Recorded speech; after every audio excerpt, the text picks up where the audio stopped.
Welcome to Hack Your API First, and in this module we're going to take a look at discovering device communication with APIs.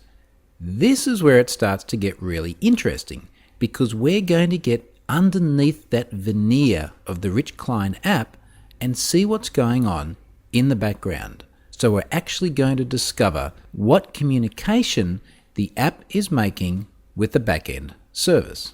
But before we do that, let's just recap on who we're actually protecting our APIs from. This is a fairly typical scenario. We've got a device with a rich client app. Doesn't have to be a Samsung Galaxy. It can be any other device talking over HTTP. And remember, I do use HTTP as a bit of a banner term that does encompass HTTPS.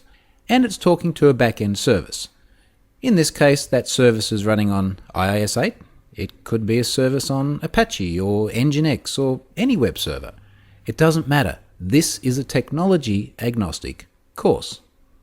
Now, the first thing to remember with this communication is that even though you can't readily see the HTTP communication between the device and the web server, never assume that these services are not discoverable, because as you're about to see, they are, and very easily so.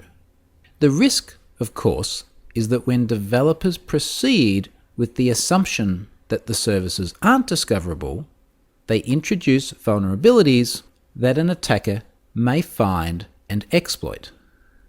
Now, there are really two attack surfaces that we need to consider when building mobile apps talking over the web. And the first one is the one that we probably most frequently think about. And that's where we have an attacker sitting on the communication channel. So normally we'd refer to this as a man in the middle. You might see it abbreviated as an MITM sometimes. And of course the risk here is that somebody gets in the middle of your traffic.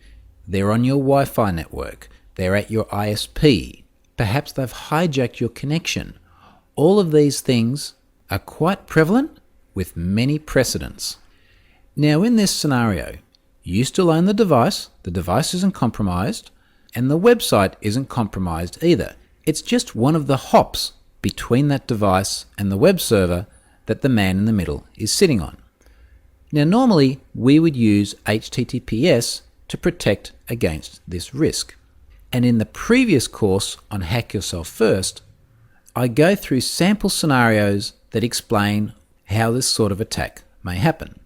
So go back and recap there if that's not a familiar concept.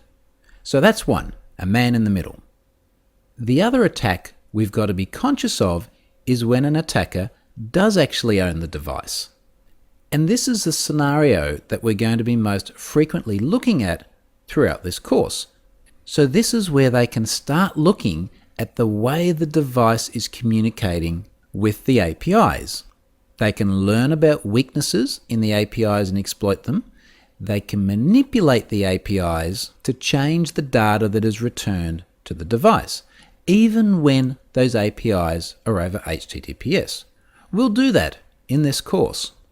It's this attack vector, where the attacker controls the device and consequently controls the app, that many developers neglect when they consider the threats to their application. The bottom line is that when we're building these mobile apps, we've got to assume that not only could there be a man sitting in the middle of the communication, there could be an attacker sitting on the connection, but there could also be an attacker sitting on the end, controlling that device. So that's enough background. Let's now move on to actually identifying and capturing the requests that the device is making to web servers.